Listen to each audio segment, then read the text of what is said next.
Brothers and sisters of the Bahamas, let's reason for a moment. You said a mouthful, and I had to go back and re-listen to your voice note, because the realistic part about it is that these MPs want you to be subjugated to them to ask for something. You see, this is the esoteric mentality that the elites of the people should rule the peasants or the normal citizens because they have more. So their greed has been a passion to be grabalicious, because that's their way in greasing up their moral character, because they have low moral esteem. You see? They have very low moral esteem because they can't feel for the next man. So your morals have to be low. As we look at how our government has been operating, like you say right now, they raping the treasury with impunity. Okay?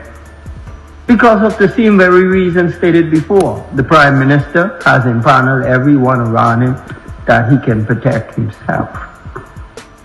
You see, everybody tends to overlook John Rowell at the central bank. He too is lacking responsibility and has been negligent to the Bahamian people.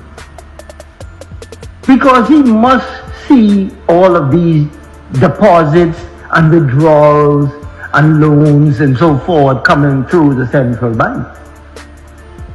There must be a problem with it, because the infrastructure of the country is still the same.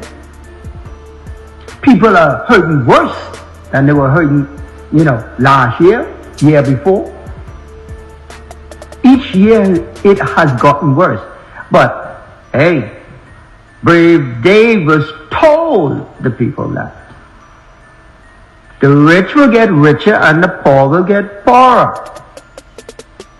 But I don't know what keeps his supporters on board. It must be the voodoo that most of his supporters are practicing, allegedly. So at the end of the day, why would you vote for someone who's literally keeping you poor? Who showed you they don't care about you by removing your nation's sovereign wealth fund from you, knowing that your carbon credits was right now prevalent on a financial market that will value more than any other nation's carbon credit.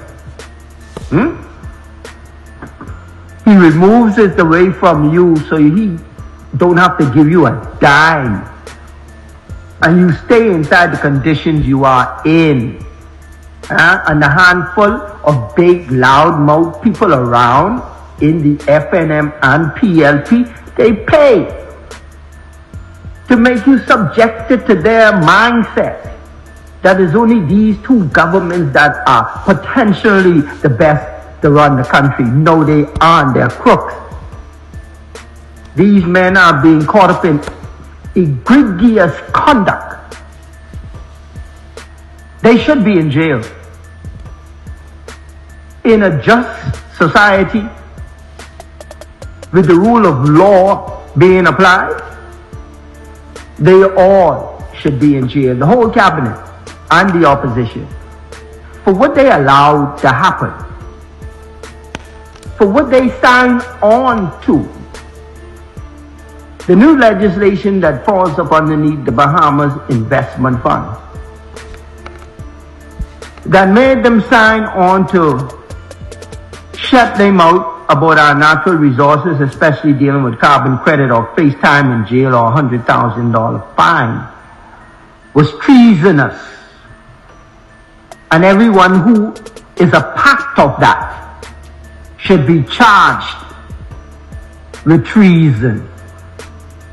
They have violated their very oaths of office, which in certain subsection dictates that they must do everything possible in the best interest of the Bahamian people, without biasness. They've really been biased against us, my brothers and sisters, of both parties, by alleviating the means to be part owner of our natural resources.